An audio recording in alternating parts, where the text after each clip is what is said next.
म्हणजे महाराष्ट्रातील विधानसभेची निवडणूक शिवसेनेच्या शिंदे गट आणि ठाकरे गट यांच्या अस्तित्वाच्या दृष्टीनं महत्वाची ठरणार आहे। लोकसभा निवडणुकीत दोन्ही गटांमधील सामना जवळपास बरोबरीत सुटल्यानं आता खरी शिवसेना कोणाची याचा फैसला विधानसभेच्या निकालांमधून होण्याची शक्यता आहे।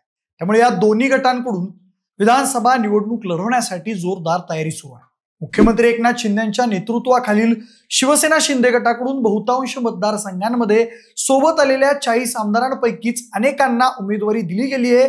तर या सर्वांची गद्दार, खोकेबाज वगैरे म्हणून संभावना करणाऱ्या उद्धव ठाकरेंनी त्यांचा पराभव करण्यासाठी जोरदार मोर्चेबांधणी केलेली आहे।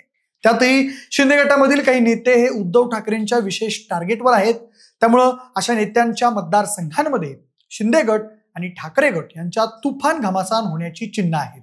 शिंदे गट आणि ठाकरे गटामध्ये चुरशीच्या लढती होण्याची शक्यता असलेल्या 10 प्रमुख मतदारसंघांचा आज आपण आढावा घेणार आहोत। नमस्कार, मी प्रथमेश आणि तुम्हाला तर माहिती आहे आपला विषयच म्हणजे एकनाथ शिंदेच्या नेतृत्वाखाली 2022 मध्ये शिवसेनेत बंड होऊन पक्षात उभी फूट पडली होती। त्यानंतर सुमारे 40 आमदार एकनाथ शिंदेच्या सोबत गेल्याने उद्धव ठाकरे यांना त्यांचं मुख्यमंत्रीपद सोडावं लागलं होतं। एवढंच नाही तर पुढे घडलेल्या घडामोडींमधून उद्धव ठाकरेंना पक्षाचं शिवसेना हे नाव आणि धनुष्यबाण हे चिन्हही गमवावं लागलं होतं।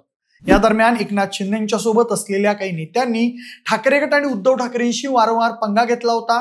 तसंच उद्धव ठाकरेंना टार्गेट करण्याची आणि अडचणीत आणण्याची एकही संधी सोडली नव्हती। त्यामुळे उद्धव ठाकरेंचा त्या नेत्यांवर विशेष राग आहे। त्यामध्ये काय झाडी, काय डोंगर फेम सांगोल्याचे शहाजीबापू पाटील, पाटणचे शंभूराजे देसाई, महाडचे भरत गोगावले, सावंतवाडीचे दीपक केसरकर, छत्रपती संभाजीनगरचे संजय शिरसाट यांची नावं प्रामुख्याने घ्यावी लागतील। या नेत्यांविरोधात ठाकरे गटानं तगडे उमेदवार मैदानात उतरवले आहेत। त्यामुळे त्यांच्यातली लढाई ही टफ होणार आहे। आता त्या नेत्यांच्या मतदारसंघात कशा लढती होतील आणि त्यांच्या विरोधात कोण रिंगणात आहे हे आपण सविस्तरपणे पाहूया। सुरुवात करूयात शहाजीबापू पाटील यांच्या सांगोला विधानसभा मतदारसंघापासून। सांगोला विधानसभा मतदारसंघात शहाजीबापू पाटील यांना घेरण्यासाठी ठाकरे गटानं जोरदार तयारी सुरू केली आहे। तिथं त्यांनी दीपक साळुंखे यांना उमेदवारी जाहीर केलेली आहे।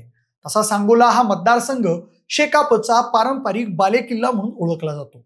तसंच तिथून 11 वेळा निवडून आलेले गणपतराव देशमुख यांचे नातू अनिकेत देशमुख हे शेकापकडून लढण्यासाठी इच्छुक होते। आता मात्र शेतकरी कामगार पक्षानं तिथं बाबासाहेब देशमुख यांच्या नावाची वर्णी लावलेली आहे, तर ठाकरे गटानं दीपक साळुंखे यांची। दरम्यान दोन्ही शिवसेनेचे उमेदवार आणि शेकापचे बाबासाहेब देशमुख अशी तिहेरी लढत आता त्या मतदारसंघात असेल। नुकत्याच झालेल्या लोकसभा निवडणुकीत सांगोल्यातून माहितीला लीड मिळालं होतं। त्यामुळे तिथं सध्या शहाजीबापू पाटील हे आपलाच विजय निश्चित असल्याचा दावा करत आहेत। तर महाविकास आघाडीनं शहाजीबापूंना पाडण्यासाठी कंबर कसलेली आहे। त्यानंतर ठाकरे गट आणि शिंदे गटामध्ये काट्याची लढत होण्याची शक्यता असलेला दुसरा विधानसभा मतदारसंघ म्हणजे पाटण। इथे शिवसेना शिंदे गटाचे नेते शंभूराजे देसाई हे विद्यमान आमदार आहेत। शंभूराजे देसाई यांनी 2019च्या निवडणुकीत राष्ट्रवादी काँग्रेसच्या सत्यजित सिंह पाटणकर यांचा 14,175 मतांनी पराभव केला होता। शिवसेनेत झालेल्या बंडावेळी शंभूराजे देसाई यांनी ही महत्वाची भूमिका बजावलेली असल्यानं त्यांचा पराभव करण्यासाठी ठाकरे गट इच्छुक आहे। सध्या शिंदे गटानं देसाई यांना पुन्हा एकदा उमेदवारी जाहीर केलेली आहे, तर त्यांच्या विरुद्ध महाविकास आघाडीतील ठाकरे गटानं हर्षद कदम यांना उमेदवारी जाहीर केली आहे। पण त्यामुळं राष्ट्रवादीचा पाटणकर गट नाराज झाला आहे। लोकसभा निवडणुकीत इथून महाविकास आघाडीला आघाडी मिळाली होती। त्यामुळे तिथं सध्या महायुतीचे उमेदवार शंभूराजे देसाई डेंजर झोन मध्ये असल्याच्या चर्चा आहेत। पण लोकसभेला सत्यजित सिंह पाटणकर यांनी एक हाती फिल्डिंग लावली होती असं सांगितलं जात आहे। दरम्यान आता त्यांना डावलण्यात आल्यानं पाटणची राजकीय परिस्थिती पूर्णपणे बदलून गेलेली आहे। पुढे ठाकरे गट आणि शिंदे गटामध्ये अटीतटीची लढत होण्याची शक्यता असलेला तिसरा विधानसभा मतदारसंघ आहे, तो म्हणजे सावंतवाडी। सावंतवाडीमध्ये दीपक केसरकर हे शिंदे गटाचे आमदार आहेत, तसेच माहितीकडून त्यांनाच उमेदवारी मिळालेली आहे। तर ठाकरे गटाकडून राजन तेली यांना संधी देण्यात आलेली आहे। राजन तेली यांनी नुकताच भाजपातून ठाकरे गटात प्रवेश केलाय। दीपक केसरकर आणि राजन तेली यांच्यातली लढत सुद्धा लक्षणीय होण्याची शक्यता आहे। मात्र तिथं भाजपाच्या विशाल परब यांनी अपक्ष निवडणूक लढवण्याची तयारी सुरू केली होती। आता त्यांची भूमिका काय असेल हे पाहणं औत्सुक्याचं ठरणार आहे। तर अर्चना घारे परब यांची ही भूमिका महत्वाची ठरणार आहे। नुकत्याच झालेल्या लोकसभा निवडणुकीत सावंतवाडीमधून माहितीला आघाडी मिळाली होती। मात्र मागच्या काही दिवसात बदललेल्या समीकरणांमुळे येथील निवडणूक अटीतटीची होण्याची शक्यता आहे।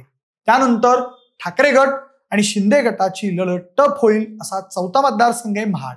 तिथं भरत गोगावले यांना शिंदे गटाने उमेदवारी जाहीर केली आहे, तर ठाकरे गटाने भरत गोगावले यांच्या विरोधात माजी आमदार माणिकराव जगताप यांच्या कन्या स्नेहल जगताप यांना उमेदवारी निश्चित केली आहे. या मतदारसंघामधून 2019 मध्ये भरत गोगावले 21,575 अशा मोठ्या मताधिक्याने विजयी झाले होते. मात्र नुकत्याच झालेल्या लोकसभा निवडणुकीत येथून महायुतीला फार मोठी आघाडी मिळू शकली नव्हती.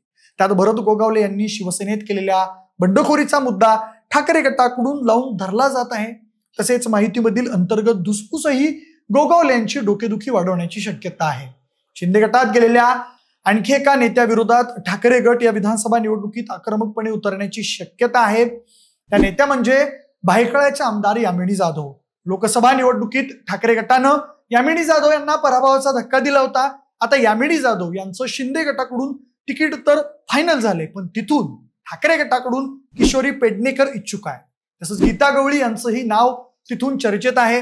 तिथून लोकसभा निवडणुकीत ठाकरे गटाला मोठी आघाडी मिळाली होती, त्यामुळे तिथं ठाकरे गटाचं पारडं जड आहे. पण अजून ठाकरेंनी तिथं उमेदवार जाहीर केलेला नाही. मात्र ऐनवेळी MIM आणि समाजवादी पार्टीने मुस्लिम उमेदवार उतरवल्यास भायखळ्याची गणितं बदलू शकतात. उत्तर महाराष्ट्रातील जळगाव ग्रामीण विधानसभा मतदारसंघातही शिवसेना शिंदे गट आणि ठाकरे गटामध्ये अटीतटीचा सामना रंगण्याची शक्यता आहे. येथील शिंदे गटाचे आमदार गुलाबराव पाटील यांचा पाडाव करण्यासाठी ठाकरे गट उत्सुक आहे. ठाकरे गटाकडून माजी उपमहापौर सुनील महाजन, सहसंपर्क प्रमुख गुलाबराव वाघ यांनी तयारी सुरू केली आहे. अद्याप तिथं महायुतीचा उमेदवार फिक्स झालेला नाही. गुलाबराव पाटील यांनी 2019च्या निवडणुकीत येथून मोठ्या मताधिक्याने विजय मिळवला होता, तर नुकत्याच झालेल्या लोकसभा निवडणुकीतही येथून महायुतीला मोठी आघाडी मिळाली होती. त्यामुळे ते सध्या महायुती आणि शिंदे गटाचंच पारडं जड दिसत आहे. मात्र महायुतीमधील सहकारी असलेल्या भाजपा आणि अजित पवार गटाच्या सहकार्यावर गुलाबराव पाटील यांची वाटचाल विसंबून असेल. ठाकरे गटाच्या टार्गेटवर असणारे शिंदे गटातील आणखी एक नेते म्हणजे अब्दुल सत्तार. सिल्लोड विधानसभा मतदारसंघात अब्दुल सत्तार यांना घेरण्यासाठी ठाकरे गटाने जोरदार फिल्डिंग लावलेली आहे. मागच्या विधानसभा निवडणुकीत अब्दुल सत्तार यांनी मोठ्या मताधिक्याने विजय मिळवला होता. मात्र यावेळीची निवडणूक सत्तार यांच्यासाठी तितकीशी सोपी नाही. नुकत्याच झालेल्या लोकसभा निवडणुकीत सिल्लोड मधून महाविकास आघाडीला आघाडी मिळाली होती. तसेच सत्तार यांच्या विरोधात ठाकरे गटाबरोबरच महायुतीमधील विरोधकही सक्रिय झाले आहेत. या मतदारसंघावर भाजपानेही दावा सांगितला होता, पण सध्या सत्तारांची शिंदे गटाकडून उमेदवारी फिक्स झाली आहे. महाविकास आघाडीत हा मतदारसंघ ठाकरे गटाच्या वाट्याला आला असून तिथं सुरेश बनकर यांना उमेदवारी जाहीर झालेली आहे. त्यामुळे आता सत्तार यांच्या समोर तिथं कडवं आव्हान असेल हे स्पष्ट आहे. त्यानंतर छत्रपती संभाजीनगर पश्चिम विधानसभा मतदारसंघातील आमदार संजय शिरसाट यांचा वचपा काढण्याची तयारीही ठाकरे गटाकडून झाली आहे. शिवसेनेत फूट पडल्यापासून संजय शिरसाट यांनी ठाकरे गट आणि ठाकरेंवर वारंवार बोचरी टीका केलेली आहे. त्यामुळे शिरसाट यांच्या विरोधातील लढत ठाकरे गटासाठी प्रतिष्ठेची आहे. इथून ठाकरे गटाकडून नुकतेच भाजपामधून ठाकरे गटात आलेल्या राजू शिंदे यांना उमेदवारी देण्यात आलेली आहे. लोकसभा निवडणुकीत येथून शिंदे गटाला मोठी आघाडी मिळाली होती. त्यामुळे सध्या तरी येथील गणित संजय शिरसाट यांच्या बाजूने आहे. मात्र ऐनवेळी काही गडबड झाल्यास संजय शिरसाट यांच्या समोरील आव्हान खडतर होऊ शकतं.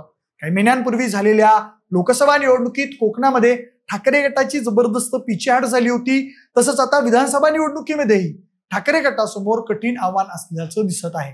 कोकणात ठाकरे गटाच्या पिछेहाटीला जबाबदार नेत्यांमध्ये उदय सामंत यांचाही समावेश आहे. त्यामुळे उदय सामंत यांचाही पाडाव करण्याचा प्रयत्न ठाकरे गटाकडून सुरू आहे. सध्या तिथं ठाकरेंनी सुरेंद्रनाथ माने यांना उमेदवारी दिलेली आहे. मात्र रत्नागिरी विधानसभा मतदारसंघामध्ये उदय सामंत यांना धक्का देणं ठाकरे गटाला थोडं जड जाण्याची शक्यता आहे. लोकसभा निवडणुकीत येथे ठाकरे गटाला 10,000 मतांची आघाडी मिळालेली होती. त्यामुळे ठाकरे गटाच्या अपेक्षा उंचावल्या आहेत.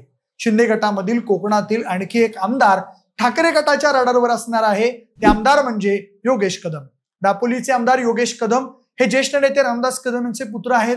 तसेच शिंदे गटात गेल्यापासून रामदास कदम हे ठाकरेंवर बेछूट टीका करत आहेत. त्यामुळे योगेश कदम हे ठाकरेंच्या निशाण्यावर आहेत. येथून ठाकरे गटाकडून संजय कदम यांची उमेदवारी फिक्स झालेली आहे. लोकसभा निवडणुकीत तिथून ठाकरे गटाला माफक आघाडी मिळाली होती. त्यामुळे ठाकरे गटाचं पारडं सध्या तिथं किंचितच जड आहे. पण तिथेही अटीतटीची लढत होण्याची शक्यता आहे. वर उल्लेख केलेल्या आमदारांबरोबरच जिथे जिथे शिंदे गटाच्या आमदारांसोबत प्रत्यक्ष लढती होतील तिथे शिंदे गटाच्या उमेदवारांचा पाडाव करण्यासाठी ठाकरे गटाकडून जोर लावण्यात जाण्याची शक्यता आहे. आता या लढ्यात कोण वरचढ ठरणार, ठाकरे की शिंदे, याबाबत तुम्हाला काय वाटते तुम्ही आम्हाला कमेंटच्या माध्यमातून नक्की कळवा. जर हा व्हिडिओ आवडला असेल तर लाईक आणि शेअर करा. सोबतच आपल्या विशेष भर या युट्यूब चॅनलला देखील सबस्क्राईब करायला अजिबात विसरू नका. आणि हा जर व्हिडिओ तुम्ही फेसबुकवर पाहत असाल तर आपल्या फेसबुक पेजलाही फॉलो करायला अजिबात विसरू नका. धन्यवाद.